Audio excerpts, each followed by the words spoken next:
ẹ̀yin àgbàgbà ilẹ̀ Yorùbá yìí ẹ ti ya kí ni mo fẹ́ sọ pé ẹ ti yà ná ẹ ti ya tó wá ara yín ogún gbọ́ ẹ wọ́n jẹ́ kó máa mú Yorùbá kó wá sọ wá kó ju wá sókè báyìí kó sọ wá mọ́lẹ̀ káàdì ẹ̀kọ́ ajá lọ́wọ́ everybody nílẹ̀ Yorùbá of today ẹgbẹ́ Yorùbá nation nìkan lẹ́gbẹ́ tí ò pé méjì tó dúró tán tó dúró lẹ́yọ̀ kan àwa la máa win ẹ̀ ń ṣe lásán ni ẹ̀ ń tanra yín ni you will all come back and dance to our tune ẹ̀dígbọ́n táwọn Fúlàní sọ wọ́n lẹ̀ ní jẹ́ president mọ́ mo fẹ́ wo 30 sí dádì mi tó máa lò ní 2027 wọ́n ní kódà fáìsì ló kéré jù wọ́n lẹ̀ ní jẹ́ hand dey shake leg dey shake ó ti cast o dádì mi tẹ bá try yẹ again táwọn máa wúta bá mú yín sọ́wọ́ ọlọ́mọ ìkẹyà gbé original ẹ̀ àgbàlẹ̀ Yorùbá lẹ́yìn Yorùbá nation kò tí sí àpapọ̀ Yorùbá tó dúró lódìdí àwa nìkan la mọ̀ pé bàbá Bánjí Akíntóyè ni bàbá Sunday Adéyẹmọ Ìgbòho Òòṣà ó ní bàbá lẹ́yìn yẹn òfúùtù fẹ́ tẹ̀ lẹ́gbẹ́ tó kù ẹ̀ ń tíráì ní ẹ̀ ń padà bọ́ ńlẹ̀ kó má wàá pẹ́jù fún yín ni o because wọ́n ní anarchy looms ẹ wo ẹja wọnú agbámi ètò Yorùbáwùyí lórúkọ mi tó bá ti subscribe tẹ subscribe button ni tẹ notification bẹ̀lẹ̀ sóyè wàá rẹ́rìn débi wípé ṣáà gbé ẹni sí ẹ̀ sí tòsí àbomi tútù wọn láwọn bàbá wa wọn ní bí wọ́n fẹ́ bọ́n kọ̀ wọ́n ní bí wọ́n fẹ́ wọ́n kọ̀ wọ́n ní wọn ò ní gbóhùn president sí súnmọ́ mọ́ wọ́n tó bá ń gbóhùn anything wọ́n lọ́bẹ̀ yarí sí onírẹsì ló ń ta sánsán kódà wọ́n ní wọn ò ní jẹ fáìsì senators wọ́n ní kò ṣúọ̀ fún Yorùbá mọ́ ní Nàìjíríà ẹ má jẹ́ kẹ́ni kankan gbọ́ o ṣùgbọ́n bá mi ṣí ẹ̀ fídíò yìí anarchy looms wọ́n ní Yorùbá are like chameleons wọ́n ní Yorùbá parọ́ kú wọ́n ní àgbákòrọ́ wọ́n lẹ́nu Yorùbá ló wà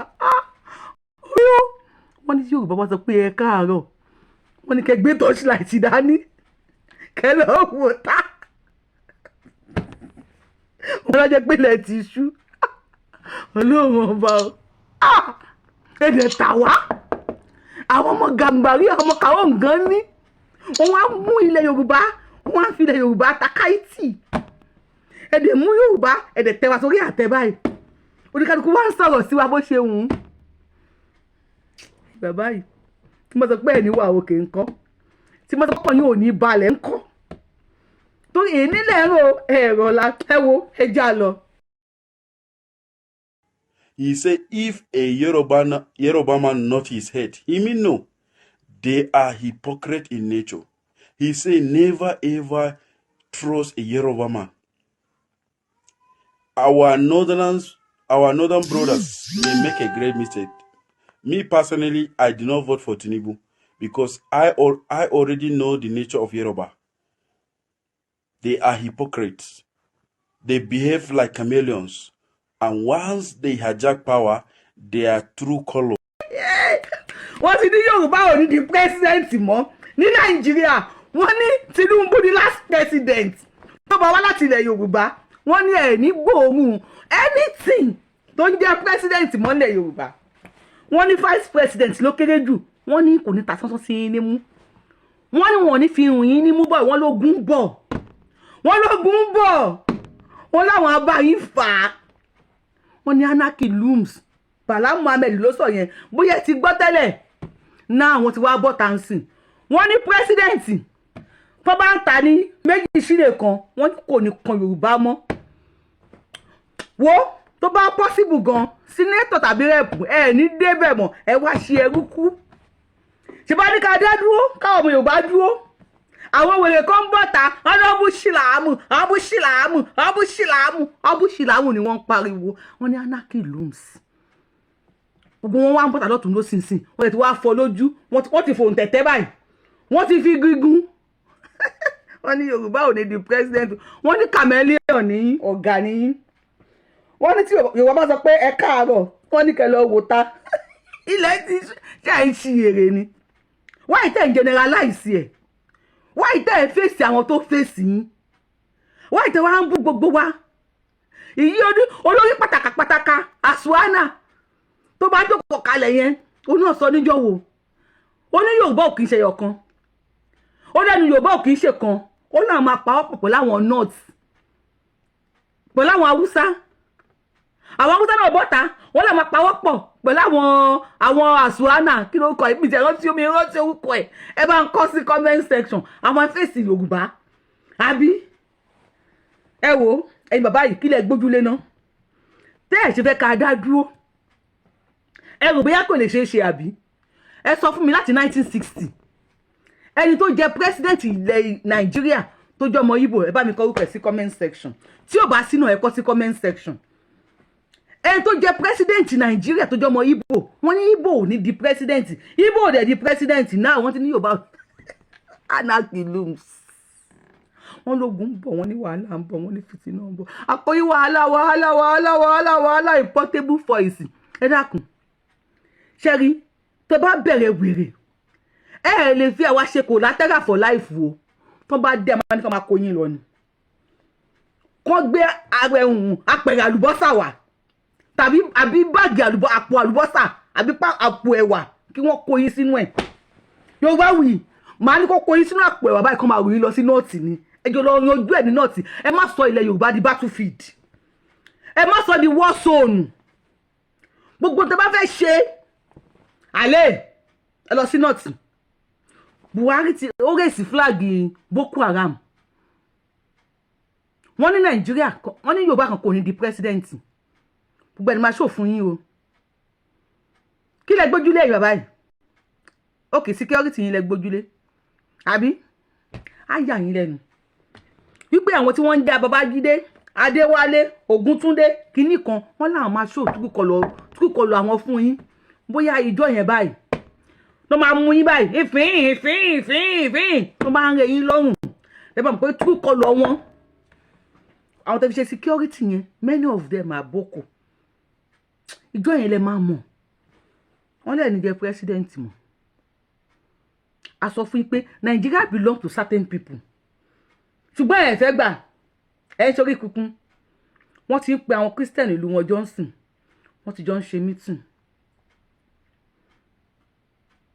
wọ́n lọ́mọ ìyá làwọn bàtà election ń bọ̀ ẹ máa gbọ́rọ̀ lẹ́nu Buhari náà tóun náà sọ tó fi ń gbéra wọn ní gógó mọ́ra yet àwọn kan ẹlẹ́nu pẹ̀yẹpẹ̀yẹ bẹ́ẹ̀ ń fẹsẹ̀ rọ́gbẹ́ ìdájí wọ́n wà nílẹ̀ Yorùbá àwọn mùsùlùmí tó ń bá Christian jà àwọn the same yìí náà ni wọ́n fẹ́ rí oníṣẹ̀ṣe sójú wọ́n máa ranjú kàn bẹ́ẹ̀ tó fi kan gún lábẹ́ nílẹ̀ Yorùbá ẹ fẹ́ dógun sílẹ̀ kò sí tó jọ ẹ kórí ibú yín ẹ lọ síbi anarchy looms ológun ń bọ̀ kò sí wàhálà kò sí ẹ lè fọwọ́ ṣe collateral for life torí kí ni àwọn máa fọwọ́ lẹ́rọ máa wò yín kò sí nǹkan tó jọ Buhari rèsì flag Boko Haram and nobody say anything about it. ṣó ti wá ń kílẹ̀ nísìn ìdè kílẹ̀ ìsísì kílẹ̀ ṣó ti ń kílẹ̀ nísìn ẹ̀yin tèmi ṣé kó máa lọ bẹ́ẹ̀ a ní Yorùbá nation ẹ jẹ́ ká dá dúró lọ́wọ́ ká dúró Yorùbá nation la fẹ́ o ká dẹ̀ dúró lórí ẹ̀ bí ẹ̀ka kọ́kọ́ lọ sọ́dọ̀ àwọn anarchy looms ẹ̀ka kọ́kọ́ lọ sọ́dọ̀ Bala Muhammed tó rẹ̀ lè má ì tí rí àwọn kọ̀ọ̀kan lè tí rí gbàtí mo wà lọ́lù dé níjẹta bí ìjẹta náà ló sọ so àwọn kọ̀ọ̀kan lè tí àwọn kan lè má ì tí rí lórí ẹ̀ tẹ́ ì tí rí ẹ̀ka kọ́kọ́ play Bala Muhammed lórí ọ̀rọ̀ tax reform yìí náà ló dogun o tax reform yìí náà ló di àgbákò sí wọn lọ́rùn o Bala Muhammed sọ̀rọ̀ Bala Muhammed jẹ́ káyé gbọ́ nǹkan tó fẹ́ sọ wọ́n ní kàdákẹ́ ká máa wò ó yà máa di ìpè Ọlọ́run. We join our brothers the Christians in celebrating this very important day, the birthday of Jesus Christ. And we use the opportunity as a government, on behalf of the government and people of both states, to thank the people, to thank the Christians for their support over the years, especially for my dear party, the PDP, and my humble self. Even when I was in ANPP, the Christians helped me and voted for me. And they believe in me, despite my limitations and my gaps in inadequacies. I really appreciate your support all through up to this difficult time that we came for the second time. Whatever we are doing that we are appreciating, we are appreciating more. Because it's something that you deserve, it's something that you earn, and it's something that befits you. Because you are all my brothers and sisters. I am a special breed of person. Most of you are my blood brothers and sisters. And most of you are my tribesmen. We come from the same source. We only believe differently. My wife has said it all. You are free to practice your religion. I am free to practice my own. There is no compulsion in religion. So it should not be a dividing factor. And you have demonstrated this. You have shown support. You have shown appreciation. You have shown humility, especially the chairman of GAN and his executive members. The little that we are doing are appreciated. That will give us a lot of encouragement. I call on you to pray for Nigeria and pray for all the leaders of Nigeria, including my humble self. Because Nigeria needs prayers. We are facing difficulties. There is a lot of wahala. There is a lot of hunger. And it is something that we have to pray for God to obliterate it, to remove it. We have to say it, but certainly it's not insulting anybody. We are calling on the presidency and the federal government to change their style. Whenever a policy is not popular, they should listen to people. They should not be arrogant and thinking that whatever they come, it must be. This is not an oligarchy. This is not a military rule. They must listen to the people. And that is what makes a good leader. And we pledge to be loyal to them. But anything they are doing contrary to that, they are calling for anarchy. They are calling for intransigency. And it is unacceptable. There is a lot of wahala. We must work together. Across the party lines, across all the tiers of government, to provide succor and solace to the Nigerian people. It is not about pride or ego. We must be able to do things that people will be assisted. Because whatever it is, the situation was not like this before. If the situation was bad before I came, tell me. And I must change. And that's why the presidency must listen to the tax reform. It is not a good policy for northern Nigeria. Because we are not going to get money to pay you salaries, to do roads. They must listen. Otherwise, they are calling for anarchy. And that is not good. We voted the presidency in this state and other states. They must listen to us. They must not come up with policy that favors only one section of the country or one state in the country. It is not about religion. It is not about tribe. It is about national unity. It is about national hegemony. And this is what we are all about. Good leadership. We will continue to be loyal for the time being. If the situation persists, they will see our real color. We are going to fight for it. So thank you very much. Àwọn tó sọ pé ẹ ní di Nàìjíríà Yorùbá ò ní di president láéláé fún yín àti bí tí Buhari ti gbé flag àwọn Boko Haram tó ti raise ẹ̀ sókè kí n tó play ẹ̀ fún yín ẹ lọ bá mi download tap send ẹ lo promo code mi Abiola TTS àkọ́kọ́ tẹ́ bá kọ́kọ́ fẹ́ ju owó sílé ní kẹ́ lo promo code mi ẹ̀ẹ̀kan ló ṣiṣẹ́ fún lẹ́yìn yẹn lè máa gba bonus oríṣiríṣi lẹ́yìn ìgbà yẹn but promo code tèmi Abiola TTS ẹ̀ẹ̀kan lákọ̀ọ́kọ́ yẹn ló ṣiṣẹ́ fún ẹ bá mi lò kẹ́ fi send owó ẹ lọ́wọ́ price wa ìṣàánú ajé ẹ patronize mi ẹ patronize mi ẹ dákun ẹ̀mí ló ló pé anarchy rooms ẹ̀mí ló ló pé wàhálà bìlísì fìtínà ẹ̀mí ló ló pé ẹ dákun torí Ọlọ́run ọba àwọn people yìí gbogbo nǹkan tí every one of them sọ ẹyọ kan ni lẹ́ni nísìn àwọn Kristẹni brothers and sisters sí wọn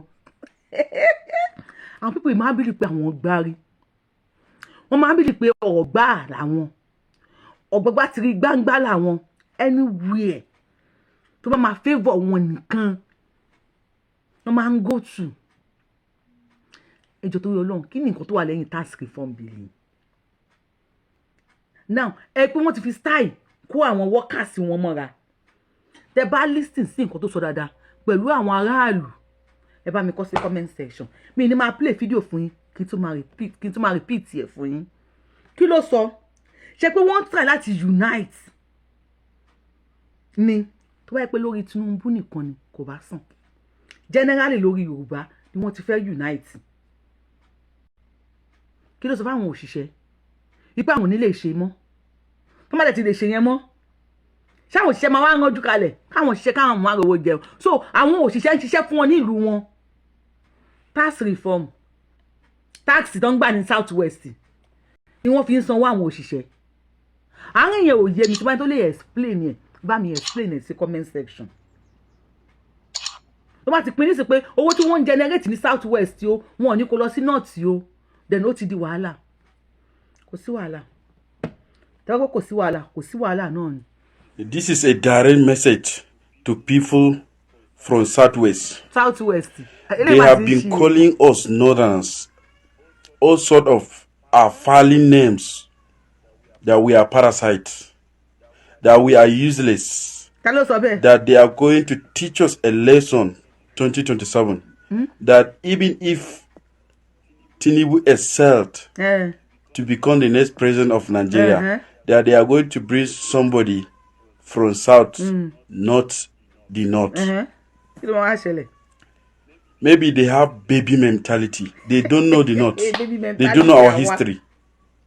One state in northern Nigeria is equivalent to the whole of southwest.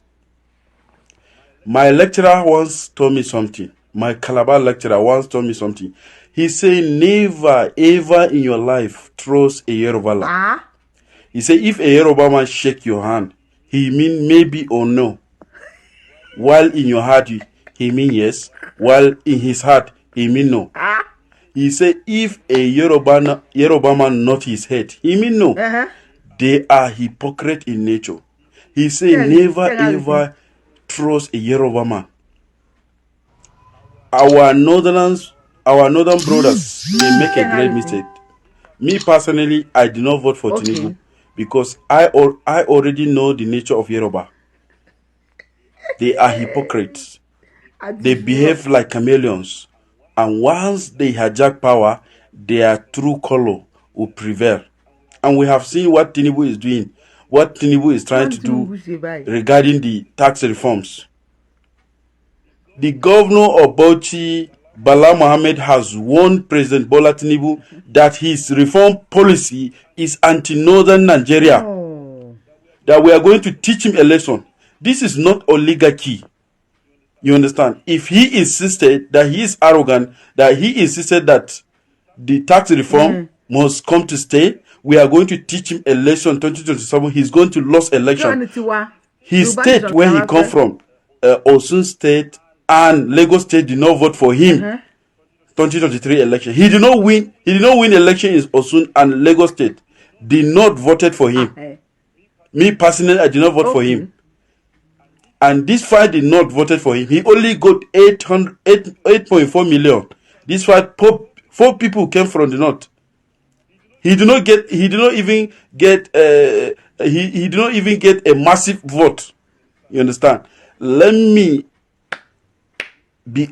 assure you people from Southwest that we are going to teach you a lesson. This is your hypocrite nature. We are going to teach you a lesson. You are going to lose election. And once a Yoruba man lost election, a Yoruba man will never ever rule this country. Even thinking of becoming a vice.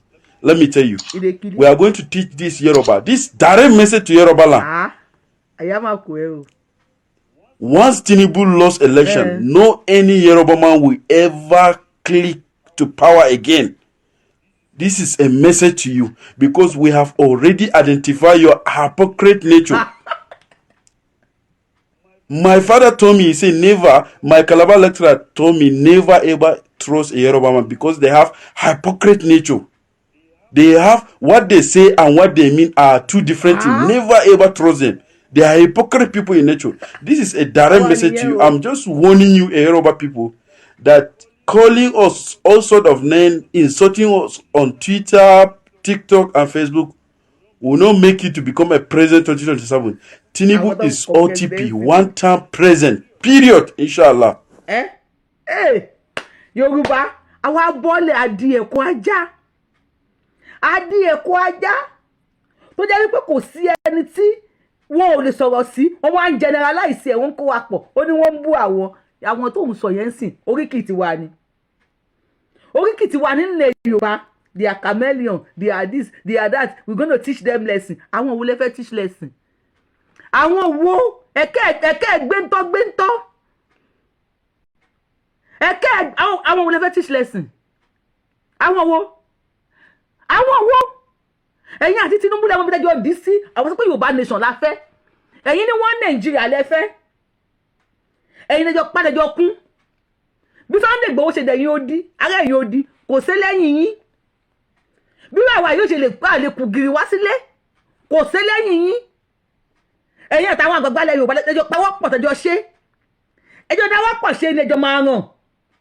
Ẹ̀yin lẹ mọ̀ bí tí Tinubu gbé ẹ̀pọ̀n yín sínú gas cooker sí. Bóyá ó yí sí high. Àbọ̀ ó yí sí low, ó yí sí high. Bóyá orí náà bọ̀ọ̀lì dẹ̀ ló gbé sí, tó ń fi abẹ̀bẹ̀ fẹ́ atẹ́gùn sí. Ẹ̀yin lẹ́jọ́ mọ̀ tẹ́jọ́ pa, tẹ́jọ́ kún. Nínú orúkọ mi, ọgbọ́n Yorùbáwùyí Tinubu ń bẹ. Ṣé Tinubu nìkan ló wà nílẹ̀ Yorùbá ni? Àwọn àgbàgbà ilẹ̀ Yorùbá tẹ́jọ́ ṣe negotiation pẹ̀lú ara yín, ẹ máa kó wọn lọ. Ẹ mú báskẹ̀tì apẹ̀rẹ̀ àlùbọ́sà wá, ẹ wá fi rù wọ́n. Àbí kẹ́ gbé àpò wá, kẹ́ wá fi kó wọn lọ, kò bí wa nínú. Ẹjọ́ lọ yanjú ẹ̀ láàrin ara yín. Àbí ẹ̀yin tèmi ṣé kó máa lọ bẹ́ẹ̀? Wọ́n gbọ́ ẹni ilẹ̀ jà kó ká lọ ọmọ àlè la fi ṣe ni mi rántí orúkọ orin yẹn. Ẹni ilẹ̀ jà kó ká lọ gbogbo ẹ̀lè la fi ṣe kíní kan. Ẹjọ́ lọ bára yín fà láàrin ara yín. Ẹ̀yin àgbàlẹ̀ Yorùbá ṣé ẹ gbọ́? Tribe mẹ́ta ló wà ní Nàìjíríà. Haúsá, Ìgbò, Yorùbá. Ìgbò ò lè di president. Ó kọ Haúsá àti Yorùbá nìkan. Wọ́n lẹ́yìn náà ò lè di president mọ́. Wọ́n ní kódà vice president wọn ò ní fi hùn yín ní mú wò. Àwọn nǹkan máa jẹ president. Bàbá Tinubu tẹ bá dúró pé ẹ ní ọgbọ́n kan tẹ tún lè ta. Tẹ máa fi wọlé ní 2027. Tẹ bá wọlé ní 2027. Di 3031 ṣẹ́ẹ̀tún ní bọ́lẹ̀. Torí tẹ bá ti ń wo èní kẹ máa reason beyond your nose. Tẹ bá ti ń wo èní kẹ tún máa wo ọ̀la. Kì í ṣọ̀la Monday ni mo sọ fún yín o, ọjọ́ iwájú ilẹ̀ Yorùbá. Ẹ̀yin àgbà ilẹ̀ Yorùbá because ẹ ti dájú pa. Rán wa níṣẹ́ gbéṣẹ́ rán wa. Ẹ ti dájú kú. Tinubu wà ńbẹ̀, Lukara wá sí surface. Tó bá wá kú ńbẹ̀, bóyá àwọn koro bá wá sí ló máa padà wá surface. Àbáwọn náà tó máa dé. Even Buhari, ó rèsì máa ṣú ẹ̀ fún yín, tó rèsì flag àwọn Boko. Kí ló ṣẹlẹ̀ lẹ́yìn ẹ̀? Ó náà an attack on the Boko is attack on the north. Ṣé mi ni mo sọ? Torí òun wò mí. Ó fẹ́ bá wọ́n tó jẹ́ Mùsùlùmí nílẹ̀ Yorùbá, ó fẹ́ bá Kírísítẹ́nì jà ní. Wọ́n tó jẹ́ Mùsùlùmí nílẹ̀ Yorùbá, ó fẹ́ bó níṣẹ̀ṣe jà ní. Láàrin ara yín náà, ẹ dẹ̀ tún bára yín jà. Ẹ wá gbé ṣàríà lọ lórí burúkú kan wá sílẹ̀ Yorùbá. Ó dà pé ẹ ti ń ṣe ẹ dà pé ẹ ní àlàáfíà tó nǹkan. A máa káwó dání, a máa wò yín. They play lẹ́wà o. Ògùn alájẹ́ ń gbọ́. Àwọn tá jẹ́ òrìjínà ọmọ Yorùbá. Ẹ jẹ́ ká dúró ní ẹyọ kan. Ká ṣe ra wa ní òfìfú ọwọ́. As at today, tílẹ̀ mọ́lẹ̀ ní Yorùbá nation nìkan. Kí ni mo sọ? Yorùbá nation nìkan. Nìkan ló di ilẹ̀ Yorùbá mú for today. Àwa nìkan la separate. Àwa nìkan la dúró wípé bàbá Bánjí Akíntóyè. Bàbá nìyẹn nílẹ̀ Yorùbá. Sunday Adéyẹmọ Ìgbòho Òòṣà bàbá wa nìyẹn nílẹ̀ Yorùbá. Ẹ sọ fún mi, Afẹ́nifẹ́re mélòó lẹ wà? Afẹ́nifẹ́re bàbá Adébánjọ, Afẹ́nifẹ́re eléyìí, Afẹ́nifẹ́re díìsì, Afẹ́nifẹ́re dáàtì. OPC reform, OPC Gani, OPC Ṣàngó, OPC oríṣiríṣi, ẹ fẹ́ tó 99. Ó yẹ wá sọ ẹgbẹ́ kan nílẹ̀ Yorùbá tó dúró lẹ́yọ̀kan fún mi tó dàbí Yorùbá nation. Ẹ sọ ẹgbẹ́ yọ̀kan fún ẹgbẹ́ yọ̀kan nílẹ̀ Yorùbá tó kàn dúró tán Yorùbá nation la fẹ́. Ṣáfẹ́nifẹ́re ni ifun party APC Yorùbá kò nífẹ̀ẹ́ PDP Yorùbá, PDP Yorùbá kò nífẹ̀ẹ́ LP. APC ní Bọ́lá Ahmed Tinubu ọmọ Yorùbá ni. Àwọn Afẹ́nifẹ́re ilẹ̀ Yorùbá o tó láwọn jẹ́ mouthpiece ilẹ̀ Yorùbá LP ni wọ́n. Àwọn àti Tinubu wọn ò fẹ́ rí mi ara wọn látàn. Ikú dẹ̀dẹ̀dẹ̀dẹ̀ ń dẹkú ni. PDP àwọn òsè ní PDP nílẹ̀ Yorùbá náà. Ṣèyí Mákindé nìkan tiẹ̀ ni mo mọ̀. Ṣèyí Mákindé ṣiṣẹ́ fún Tinubu lásìkò yẹn. But nísìn wọ́n ní Ṣèyí Mákindé náà fẹ́ di president. Wọ́n ní allegedly gbọ́dọ̀ fẹ́ di president òun àti Tinubu sìn. Wọ́n láwọn náà odò wọn ò sàn pàdé mọ́. Nílẹ̀ Yorùbá Mùsùlùmí àti Kírísítẹ́nì àgbákò, Mùsùlùmí àti oníṣẹ̀ṣe wàhálà, even Mùsùlùmí àti Mùsùlùmí fìtínà. Tí báyìí máa continue ni. Àwọn tí lọ gbá àwọn Kírísítẹ́nì wọn mọ́ra nísìn election tí ń bọ̀. Wọn ò rántí wọ́n ṣe ń pa àwọn Kírísítẹ́nì o. Ọbúṣìlámù lẹ́yìn wèrè tí South West ń pariwo. Ìyáláyà yín tó Ọbúṣìlámù tẹ̀ ń wá ká. Yín gbọ́dọ̀ gbé nílẹ̀ Yorùbá. Náà wọ́n lẹ́ẹ̀ ní di president mọ̀. Problem tí yín tiẹ̀ nìyẹn. Ẹja gbọ́rọ̀. Ẹka gbọ́rọ̀ lórí Buhari.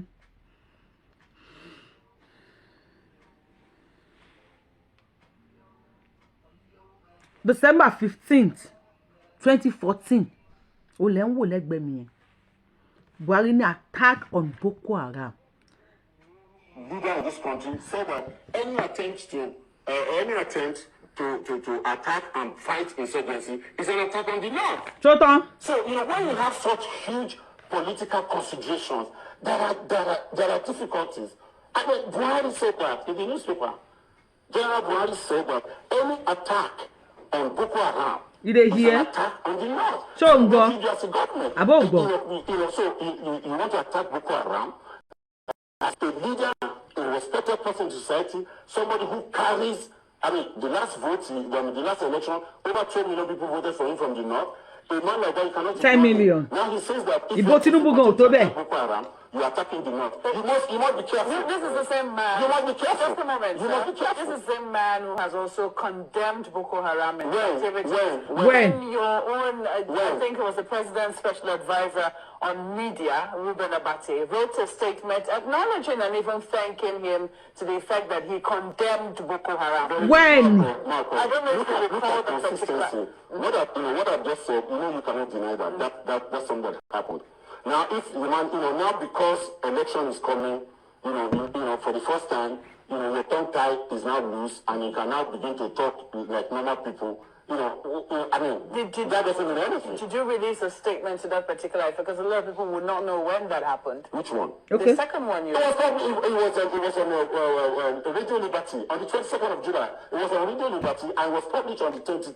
No, it was on the 21st on Radio Liberty. It was published this day, front page of this day by a newspaper. I'm not talking from this is fact. You can go, Well, you can go and check it. The biggest role Boko Haram in the federal government itself, because it has all the powers to stop anarchy, political and others in the country. Now that a substantial part of the country has been paralyzed, economic activities have stopped, people are no longer thinking of employment, they are thinking of what to eat. ṣọ́nkílì ẹ̀ tó gbogbo tó ń sọ gbogbo tó ń sọ fún yín náà nìyẹn. At the end of the day ẹ máa wo ohun tó fẹ́ rèsì sókè. After flag kílẹ̀ ń wò yẹn, after flag kí lẹ̀ ń wò yẹn apá ọ̀tún flag yẹn ẹ wò dáadáa kí ni wọ́n yà síbẹ̀ Jagamu àbí abẹ́rẹ́ rí dáadáa apá òsì kí ni wọ́n yà síbẹ̀ nu flag yẹn kí ni wọ́n wá gbé sáàárín Jagamu méjèèjì no mo ń béèrè lọ́wọ́ yín ó lè má yé yín kí ni wọ́n gbé sáàárín Jagamu méjèèjì ṣé àwọn tọmọ bá ṣe lọ lélẹ̀ ṣé àwọn tọmọ bá tẹ̀lé lọ lélẹ̀ ẹ̀yin bàbá yẹn fi wá negotiate adẹ sọ fún yín pé orílẹ̀-èdè Yorùbá la fẹ́ pé àfẹ́ bá ẹni àfẹ́ wàhálà àfẹ́ bẹ́ẹ̀ anybody ní ẹni tí ń ṣe tó jọmọ́ wàhálà àfẹ́ fìtínà ṣùgbọ́n ẹrẹ́dì láti fi wá ṣe collateral àbí ẹrẹ́dì láti fi wá ṣe collateral kẹ́ fi wá dára tó bá ń wù yín àbí ok ojú rẹ̀ ìran rẹ̀ kí ni mo sọ fún yín ojú rẹ̀ ìran rẹ̀ ìran ò kí ń sú ojú because ìran ló ń jẹ ojú. ẹ wò why Boko Haram sponsors cannot be exposed wọn ò lè expose Boko Haram sponsors ẹ bá wọn tí wọ́n mú níbo náà ti mú wọn ń jọ òtún náà ń travel ex-governor yẹn ẹ rántí ẹ dè ní ìkíni wọn ṣe àwọn tí wọ́n release orúkọ wọn fún Nàìjíríà kí ló ti di ẹ̀ jáde so àwọn sponsor Boko Haram àwọn lè máa rìn freely lórí Nàìjíríà why àwọn tá à ń sọ pé Yorùbá nation jẹ́ adádúró tá a pààyàn ẹnu la fi ń sọ̀rọ̀ wa jẹ́jẹ́ wọ́n ní freedom of speech wà torí democracy là ń lò ṣé democracy lè àbí demo tó ń crazy. The sponsors of Boko Haram cannot be exposed by the Nigerian military. Ẹ wá ń lọ káàkiri we need help. Ẹ wá ń yáwó ká. Wọ́n rí yín o. Àwọn foreign countries wọ́n rí yín. Where you put on ago be 200 million. Bàtà bí kíní kan million. Ẹ dàgbọ́dá bolẹ̀. Ẹ wá lọ from country to country. Ẹ wá lọ yáwó. Àwọn náà rí yán rí pọ́pọ̀ nù ní. Wọ́n máa yá yín lówó náà.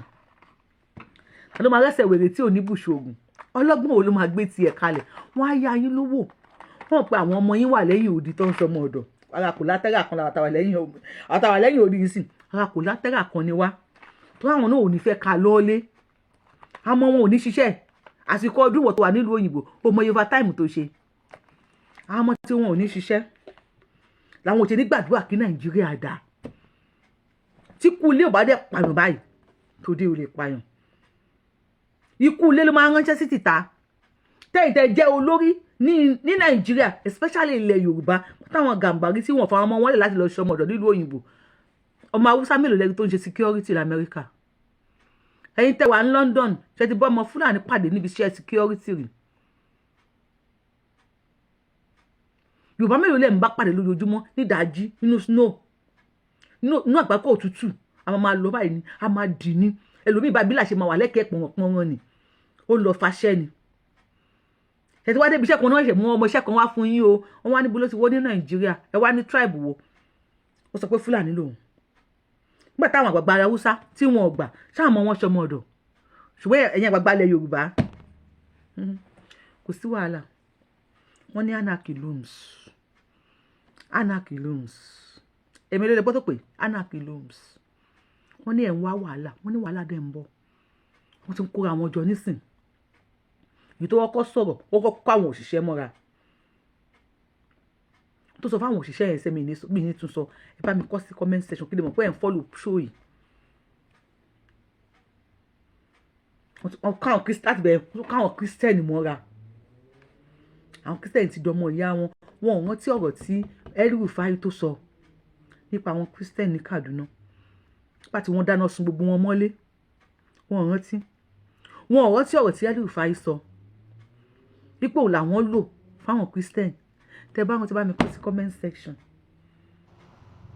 now Christians ti di brothers and sisters wọn now the Christians are free láti practice religion wọn. Ó ṣó kílí ẹ̀ ẹ̀yin wẹ̀rẹ̀ mùsùlùmí lẹ̀ Yorùbá ẹ̀yin aṣòṣì bábọ̀ lẹ̀ Yorùbá ṣó kílí ẹ̀ ṣó ti kílí ẹ̀ lójú yín ẹ̀yin wẹ̀rẹ̀ abúṣìláàmù àyàmẹ́kìlì ẹ̀ ìṣúṣèkìlì ẹ̀ ṣó ti kílí ẹ̀ lójú yín ojú yín máa bó. Ẹ mọ̀ pé mùsùlùmí tí yín ó yàtọ̀ sí mùsùlùmí tí wọn.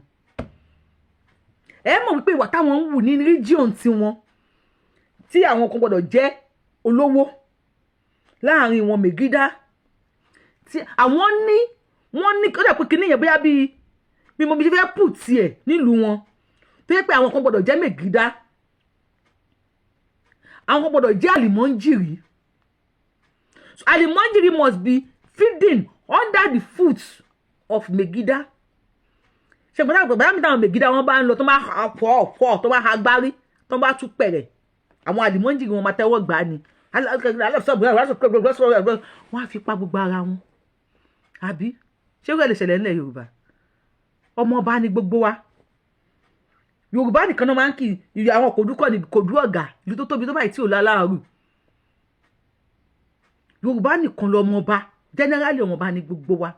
Àwọn lálìmọ́njìrì wọ́n ní Megida ó dẹ̀ ti di right nílùú tiwọn yẹn lè fẹ́ gbé wá sílẹ̀ Yorùbá kò ní possible kò ní ṣeéṣe Ọlọ́run ẹ̀yin tèmi kí lẹ fẹ́ ṣé ká gba Yorùbá nation ká dá dúró ọ̀fọ́n kù ti tọ̀ sí gbẹ̀gìrì kó ní ká kú kẹ̀kẹ́ lọ́wọ́ àbí ká máa support àwọn bàbá yìí láti jà fún 2027 bóyá Tinubu tún ní 30 símì tó tún fẹ́ lò fún wọn ní 2027 ṣe mọ̀ páàmọ̀ pẹ̀lú òkè tọrọ tax reform bill ẹ jẹ́ ká fọwọ́ lẹ́rán báyìí ká máa wò àbẹ́yìn fẹ́ wò wọ́n tax reform bill yìí máa lẹ́ẹ̀tì kẹ ògún gbọ́ wọ́n máa bára wọn fà á fàágùn báyìí á tóra wọn àwa wà ń bí àwọn òyìn if you are seeing this page for the first time lórí péjì self appraise pọ̀ ògún gbọ́ Yorùbáwùyí lórúkọ mi Yorùbáwùyí lèmi ń jẹ́ I am the one and only Akálólú of Yorùbá land adáwọn ilẹ̀ Yorùbá ọmọjọmọ lọ yóò lóye tí ó pè méjì Abẹ́ní ọmọ òṣèré pààrọ̀ ẹni tó máa pààrọ̀ tiwa ó máa déwájú federal government tó tán bá sáìn ẹ̀ aláwàlá ajé ògùn gbọ́ ó máa déwájú Elédùmarè that is to say wàá kú bí 99 times yes tó bá wá padà wá ó wá di mẹ̀túsẹ̀là tó bá wá fẹ́ ṣe ń gbà yẹn aṣojú wa àtọlọ́run ṣé ti tẹ́tàn pọ̀ lórí ṣó yìí ẹ ti ṣí ẹ fáwọn èèyàn kán lè mọ̀ pé anarchy looms ẹ ṣí ẹ kókó àwọn bàbá yẹn lára kán lè mọ̀ pé wọ́n ní wọ́n ní di president mọ́ ó shock wọ́n ní wọ́n ní di vice president mọ́ ẹ jẹ́ kí wọ́n rí bí Buhari bó ṣe gbé fúláàgì Boko Haram sókè ẹ jẹ́ kí wọ́n rí báwọn Boko Haram ṣe ń rìn freely ẹ jẹ́ ká jẹ́ kó máa yé wọn pé Yorùbá nation la fẹ́ Yorùbá ẹ̀yin tèmi kí lẹ fẹ́ o Yorùbá nation ẹ̀yin tèmi kí lẹ fẹ́ o Yorùbá nation ni mo fẹ́ ìwọ ńkọ́ màmá bàbá kí ló fẹ́ o Yorùbá nation ni mo fẹ́ bàbá màmá kí ló fẹ́ o Yorùbá nation la fẹ́ Yorùbá nation la fẹ́ káàrà pé yẹn ṣe síwájú ẹ̀yìn àgbàyà burúkú apẹ̀rẹ̀ àlùbọ́sà tó máa fi dìyín lọ apẹ̀rẹ̀ àlùbọ́sà máa kó yín sínú àpò àlùbọ́sà àpò ata wọ́n á kó yín sẹ́yìn mọ́tò wọn máa rò yín lọ Ọlọ́run tẹ́ bá ti lọ fa wèrè lọ́yàn ní gbangba nílẹ̀ Haúsá ìjọba yẹn ojú ẹ̀ ń bẹ̀rẹ̀ ẹ máa lọ ilẹ̀ Haúsá ayọ̀ǹda yín ló máa kó yín lọ ẹ wúlò fún wa nílẹ̀ Yorùbá ẹ wúlò ni ẹ wúlò Sunday Igboho wà lẹ́yìn òdi ẹ̀ rí nǹkan ṣe sí kí wàá ní wúlò ẹ wúlò àkókò ìjòyè sàn ní mo jòyè ẹnu mi ò kálù lọ ẹnu yín ò kálù à ń retí à ń remú à ń retí ọpọlọ tí Tinubu tún máa lò à ń de ṣe kílẹ̀gìdè ṣe ìyẹn ti já o bàbá Tinubu bàbá wẹ́ẹ́nọ̀wẹ́ ìdè ṣá tẹ bá ṣe yẹn lọ́wọ́ yìí táwọn ọmọ Gàmbàrí tó bá mú yín sọ́wọ́ ẹ̀ ń ya ìgbẹ́ yẹn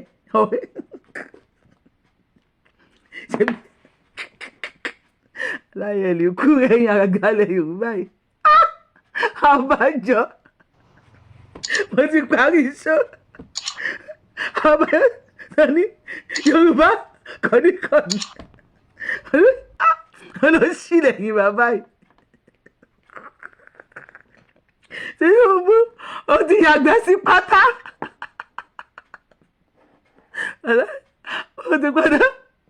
ó ti padà di wèrè ẹ wò ẹ jẹ́ sọ yìí tó kù lọ́jọ́ mi ẹ̀yin tẹ́ bá ti subscribe sí YouTube channel ẹ yára tẹ subscribe button yín tẹ notification bell yín ẹ tẹ sí ọ̀lù ni ẹ má tọ́ sí personalize o tó bá ti ń mú ṣòwà ẹ lè máa gbádùn ẹ bàbá báyìí torí politics kò sí tí wọ́n lè ẹni gbádùn ẹ jẹ́ kó máa fún Yorùbá lórúkọ oríṣiríṣi àbí ẹ̀yin nu Ọlọ́run bí ìfẹ́ sọ̀rọ̀ tó pọ̀ jù ẹ̀yin nu Ọlọ́run tó bá gbẹ́nà kí wọ́n dé ọjọ́ máa wò yín lélẹ́yìí tó máa kó ẹ̀pọ̀n yín sínú gáàsì ká Tinubu ti yan ẹ̀pọ̀n àwọn nọ́ọ̀tì ẹ wo thank you, see you on my next show. I love you. Bye bye.